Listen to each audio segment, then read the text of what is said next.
खुश आमदीद मेरे चैनल दी अनटोल्ड स्टोरीज पर। ये चैनल कहानियों का खजाना है, जहां आपको हर वीडियो में कोई ना कोई नई और दिलचस्प कहानी सुनने को मिलेगी। चंद माह पहले का वाकया है, मगर मेरे लिए अंतहाई यादगार बन गया है, क्योंकि ये न सिर्फ यादगार है बल्कि खासा पुरासरार और दिलचस्प भी है। मेरे BA के इम्तहानात होने वाले थे, मगर उनसे कुछ ही दिन पहले अचानक मेरी तबीयत खराब हो गई। कई रोज तक बस्तर से हिला जुला भी न गया। नकाहत इस कदर थी कि बस्तर से उठती तो सर चुकराने लगता और मजबूरन मुझे दोबारा लेट जाना पड़ता। इस सब में पढ़ाई भी डिस्टर्ब होकर रह गई थी। डॉक्टर की हदायत पर मुसलसल कई रोज दवा खाने के बाद कुछ अफाका हुआ। इस दौरान मेरा एक हफ्ता ज़ाय हो गया था और कमजोरी अलग महसूस हो रही थी।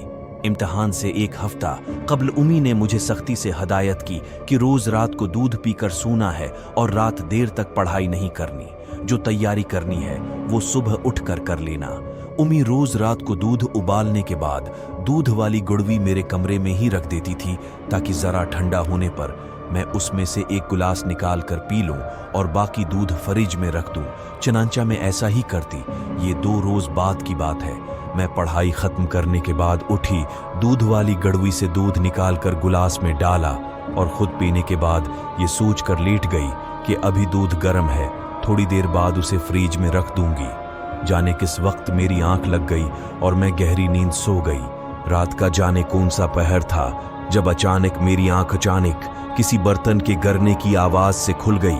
मुझे कमरे में कुछ गड़बड़ महसूस हुई और मैंने उठकर चारों तरफ नजरें घुमाए।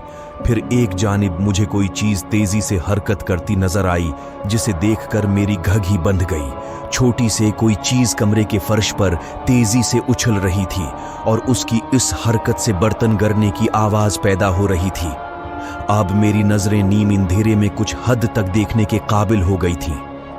अब जो मैंने गौर से देखा तो मालूम हुआ कि कोई सियाह रंग की चीज दूध वाली गड़वी को लेकर ऊपर नीचे ऐसे उछल रही है जैसे कोई गेंद हो, और इसी से वो बर्तन गिरने जैसी आवाज पैदा हो रही थी। मगर अभी तक मैं ये बात समझ नहीं सकी थी कि आखिर वो क्या चीज है। अब शायद इस सियाह चीज को मेरी मौजूदगी का एहसास हो गया था और उसने ज्यादा जोर जोर से उछलना शुरू कर दिया। मैं अगरचा बहुत खौफजदा थी, मगर न तो चीख रही थी और न ही कमरे से भागने की कोशिश ही की थी। फिर मैंने हिम्मत जमा की और उठकर कमरे की लाइट जला दी। अब मंजर वादिह था, सो मैंने गड़वी की तरफ बगूर देखा। आवाह बेअख्तियार मेरे मुना से निकला।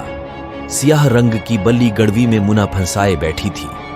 अब चूंकि उसका मुना गड़वी के छोटे से मुना में फंस कर रह गया था, इसलिए वो अपनी झंझलाहट उछल कूद कर दिखा रही थी। कमरे में इधर से उधर उसकी भाग दौड़ एक अजीब मंजर पेश कर रही थी और मुझे समझ नहीं आ रही थी कि मैं क्या करूं। बली की कोई मदद करूं या उसे पकड़ूं, कुछ समझ नहीं आ रही थी। बली उस कदर इश्तियाल में थी कि उसे पकड़ना भी मुमकिन न था। इस दौरान मेरे कमरे से आवाजें सुनकर उमी और भाई भी आ गए।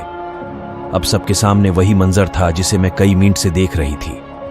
किसी को भी मेरी तरह इस सूरतहाल का हल समझ नहीं आ रहा था।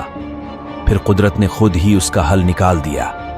भागती हुई बली उचांक दीवार से टकराई और फिर उसने जोर से अपने सर को झटका दिया। तभी उसका सर गड़वी से निकल आया। कुछ देर के लिए बली ठटकी, जिसे वो भी मंजर देखकर हैरान हुई हो, और फिर उसने हम सबको हैरान करते हुए कमरे में लगे कूलर की तरफ दौड़ लगा दी। मगर जल्दबाजी में वो कूलर के ऊपर लगे हार्डबोर्ड में उलझ गई और उसे दोबारा वापस आना पड़ा। अब उसके तीवर और खतरनाक थे। वो गुर्राती हुई इधर उधर भाग रही थी और उसे रास्ता नहीं मिल रहा था। पर वो मेरे कमरे से बाहर निकली और टीवी लाउंज की तरफ दौड़ी। अब भाई ने आगे बढ़कर टीवी लाउंज से बाहर जाने वाला दरवाजा खोल दिया। बली फौरन इस तरफ आई और बाहर निकल गई। यूं ये मामला खत्म हो गया। अब इस बात पर गौर शुरू हुआ कि बली के साथ क्या और कैसे हुआ। सबकी मुश्तरका तफ्तीश से ये बात सामने आई कि रात किसी वक्त बली कूलर के रास्ते से मेरे कमरे में आई थी और उसने दूध की खुशबू से मजबूर होकर गड़वी के अंदर पड़ा हुआ थोड़ा सा दूध पीने के लिए अपना मना अंदर तक घुसा दिया था। फिर उसके साथ वही हुआ जो ऊपर बयान कर चुकी हूं।